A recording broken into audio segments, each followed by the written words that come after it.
despite the Netflix Tomb Raider animations showrunner reassuring fans that this is not a retcon of Tomb Raider or a change of Lara Croft and her history and what she stands for, the new trailer for the upcoming animation has demonstrated otherwise. It's like no matter how much any sort of creator or somebody who's working on a game, a movie, a TV show, whatever it may be, can try to convince us that, oh, this isn't what you think it is. This isn't a modern, changed, reimagined version. This is going to be accurate. No matter how much they say that, we have eyes and we can see what is going on. And that is not the case, as this last trailer looks absolutely terrible. Boring, first of all, but also a drastic change. It does not look recognizable as Tomb Raider or as Lara Croft whatsoever. Because what are the principles of Tomb Raider and Lara Croft? You have Lara Croft, who is a loner character who is adventures on her own for the thrill of it and for the sport of it, who was disowned by her parents and has no emotional drama connected to what she's doing. She's a very stoic, reckless, almost sociopathic character who doesn't let her emotions affect her, and honestly who doesn't have very emotional moments in general. But what do you see in not only the reboot trilogy but also in this trailer, and what we're seeing in the upcoming Netflix adaptation, is a very emotional Lara Croft, a very dramatic Lara Croft. There's even a line from one of the side characters who may even be her lesbian love interest, we are speculating, who says, "Why is everything so dramatic with you?" Which I would just play the trailer, but I'll get copyright.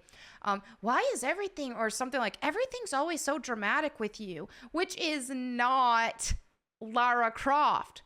This is just some dramatic adventure girl, right, who likes to adventure with companions, which is not even remotely what is Lara Croft supposed to be about. Not only that, but they have her on this adventure because, oh, she needs answers from her past. She's got this dramatic story about when she was a child, and she needs answers from her past. She needs to follow her father's footsteps too.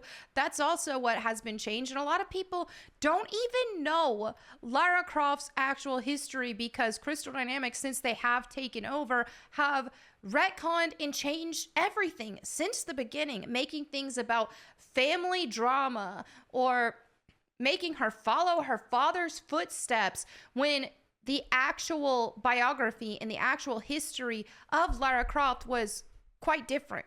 The classic games, she went on adventures for the thrill of it, for the sport of it.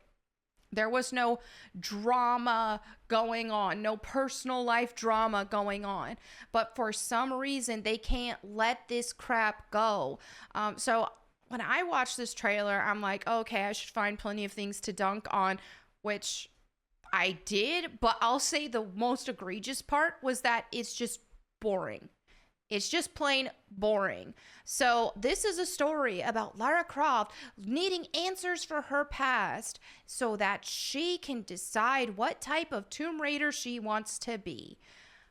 AKA reboot stuff all over again that we've been enduring for over a decade. And now we're seeing it again. Again. So, not only that, but as I've covered in past videos as well, they are changing Lara Croft from a Tomb Raider to a truth seeker. She doesn't actually steal artifacts anymore. She's just, she can't do that. She can't be, she has to be goody two shoes. She has to be a Mary Sue, right? So now she's gifted artifacts because she helps people. Oh, but don't worry, guys. This isn't a retconning, they say. Also, as I pointed out, look at fan-made versus Netflix-made. I mean, Lara Croft, what we see her look like here is just, it's could be worse, I will say, but it's definitely not great. It's not, they just gave Lara Croft the very lesbian Netflix stocky, in some frames, very Steven Universe-y look. And here I said fan made, Netflix made. As you can see, the fan made version here is way better. When I think of Lara Croft, I think of something like this, right? But this is the Netflix made version. I mean, dude, even in the legend outfit, they goofed that up. Just not it. Not it. She looks very boyish here, but then here it's just like, for some reason, what they've done with modern Lara Croft is they've given her a very long torso and very short legs, which is not what Lara Croft's physique looked like. She had very long legs, a very hourglass torso that wasn't super long.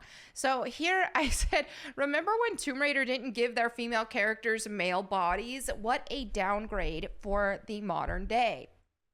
So here we have an image from Tomb Raider Legend, which I will admit to isn't my favorite era of Tomb Raider. I mean, it's a lot better than what we have now in terms of aesthetic wise and design wise, but I do have a lot of issues with how they changed Lara Croft into obsessing over family drama with this.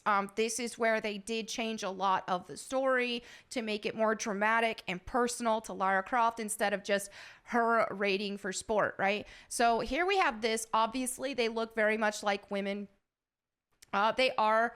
It's not realism. It is an exaggerated art style, but this is very much reflected of an athletic female form. And then here you have down here this new female character who many are speculating, based on what we've seen from leaks from the upcoming game, will be her lesbian love interest that they want to retcon. I don't know, perhaps that won't be the case. We're just speculating at this point because there were leaks showing that. I think that this Netflix anime may either make that happen or they're introducing her and in the next game they're going to do that, or they were supposed to do that. Maybe they changed their mind because they don't want to get Bud Lighted and so on and so forth. I don't know. But look, as you can see here, drastic, dramatic changes. Here you have a very shapely female form, and she's still, and people are like, oh, well, I had one comment saying, oh, fun fact.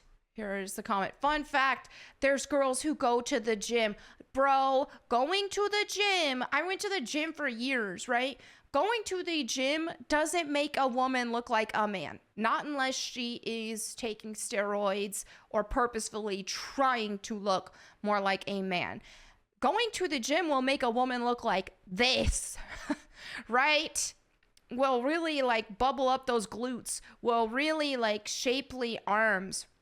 It won't make them look like men. It doesn't change their bone structure. Actually going to the gym, and the reason why a lot of women go to the gym is to try to achieve more of an hourglass shape.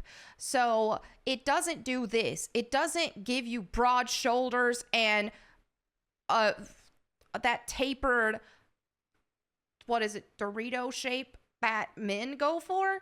It doesn't give you that as a woman. As you can see, she just has like the broadest point are her shoulders.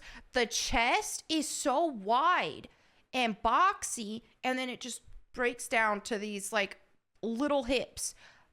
Even women with smaller hips and so on and so forth, they're not looking like this. This is a male skeletal structure, okay? And then same with what they've done with Lara Croft here too, for the most part, is they've given her a very masculine skeletal structure. Look at like, see how when she's turned to the side, how big her back sticks out? Her back and chest are very barrel chested. This isn't a female shape. So yeah, that's where we're at with all of this. So let's see where they tell us that this isn't a retconning. Don't worry. So whenever they dropped the first teaser, it had very negative reception. Oh, Lara Croft's falling repeatedly. Oh boy. They left the comment section open again. Someone needs to teach Netflix what the definition of a teaser trailer is. Where are her guns? Which they did give her dual pistols. It's going to take more than dual pistols to win me over. Just saying. That's the thing, is they still make Lara Croft unrecognizable. They still make Lara Croft this dramatic character when that wasn't what she was. She was a power fantasy for women. Just this, like, nobody could do that's the whole point of Lara Croft, was she went against what everybody told her what to do. Her parents wanted her to marry the Earl of Farrington. She went against that. She chose a life of adventure instead, a solo life of adventure. And she wasn't an emotional person. She got herself in trouble because of how reckless she was and how she didn't plan ahead on things. She just acted. She was a shoot first, ask questions later type character, but they have completely made her unrecognizable in her personality now. So yeah, now the people asking for the dual pistols, which again is not enough. Takes more than dual pistols. Not only that, but it appears, judging by the trailer, it appears that they give her dual pistols near the end. So she'll have them at the end, like they always do, where they tease the dual pistols, but they're never an integral part of her character, because they just want to use that to get classic fans on board. So anyway, they ask her, someone from IGN asked her if making the series animated allows for it to be seen by younger audiences, and she says yes. So she wants this to appeal to younger audiences, which I think doesn't really make sense, because Tomb Raider is, I mean, I guess you can for a teenage audience, but because the old games were rated T, but I don't know. I feel like a younger audience would get bored. This looks so incredibly boring. It just does not look interesting at all. So anyway, then she asked if she took any creative liberties. She answered, I really want to capture the Lara that as a little girl I really fell in love with, which was someone who takes no crap, who really stands up for herself in every scenario against any villain, man, woman, doesn't matter. I believe I read this whole interview on another video, but here's the thing that she was basically saying on this. Oh yeah, I'm a Tomb Raider fan. Legend is my favorite. It's so hard. Mind you, Legend is the easiest game in the franchise. I call it Play School Tomb Raider because a toddler could beat that game. It leaves no thought whatsoever into puzzles. They're just all very easy, physics-based, obvious what you're supposed to do, very linear paths. There's no exploration to be had whatsoever. Any difficulty that it has is purely on the combat, which is not what Tomb Raider is supposed to be. If you actually play the classic games, which go ahead and play the remasters if you want to know what that's like and you haven't played them. There's a lot of people who haven't played the old school games and they were like, oh, okay, I played some of the newer stuff and then jumped into the remasters, and they're like, oh, so that's what you were talking about. I get it now. This is way better. So, yeah, and it's way different. So some people, they don't like exploration, they don't like puzzles, so on and so forth. Well, that's fine. Maybe Tomb Raider isn't for you then. But to expect Tomb Raider to completely change its identity because some people don't like puzzles and adventure, that's where it gets ridiculous. So clearly the people who have been working on this Netflix Tomb Raider animated series, they are not fans. They want to call themselves fans of Tomb Raider, but they're not really fans of Tomb Raider. They are fans of Crystal Dynamics. And ever since Crystal Dynamics have gotten a hold of the franchise, they've done nothing but make it more and more and more unrecognizable as they've had their hands on it. So these are Crystal Dynamics fans, not actual Tomb Raider fans. If you want to know more about Lara Croft and her actual history, check out, I made a thread last month. I made a thread sharing Lara Croft's actual biography. I said, since Crystal Dynamics, Amazon, and Netflix want to ruin and erase Lara Croft's legacy, I wanted to start a thread to remind everyone of who Lara Croft actually is. This is her original and real biography. So no, I didn't change anything about it. This is her actual biography that goes into her as a character and what she's like. Even here, as you see, not much of a team player. It was very evident. They made it very obvious for her character and a huge part of her character that she was a loner. She wasn't much of a team player, so on and so forth.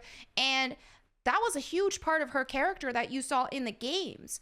But for some reason, ever since Crystal Dynamics have gotten a hold of the series, they've been obsessed with giving Lara Croft companions, which goes against the actual character. Even with Legend and stuff, which some people still like Legend and all that because, you know, they started with it, or because Lara Croft looked good in it. Her design was good. But when you have the characters on the headset constantly telling her what to do, constantly babying her, oh, be careful, Lara, it gets so annoying. I hate it so freaking much. But that was just the start. It got worse. It got worse whenever they changed her design. They kept doing this, that, and the other. But anyway, I could rant about this for days. But I'll just leave it at that for now. There you have it for this video. Thank you all so much for watching. Let me know what you think in the comments below. But yeah, that's that.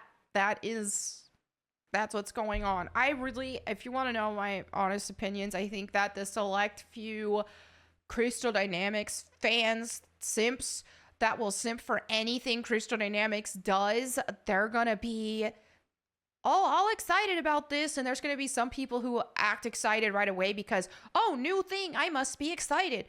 But then once the dust settles, once the newness wears off, they're going to see this is actually garbage and this is actually insulting to Lara Croft and her legacy. Same thing happened with the Call of Duty collaboration. They dropped that abomination of a character model, and for some reason, oh, wow, amazing, awesome. And they thought, oh, you're just hating just to hate because this is great. Well, then, of course, once the dust settled and they saw the character model in motion and all that, most people were memeing it. We're like, okay, this is a joke. But I digress. Anyway, there you have it for this video. Thank you all so much for hanging out with me today. Again, let me know what you think in the comments below. And if you want me to read the Bible to you, you can check out my Bible channel, Bible Time with Melanie Mack. Thank you all again. I'll catch you next time. And in the meantime, go boom.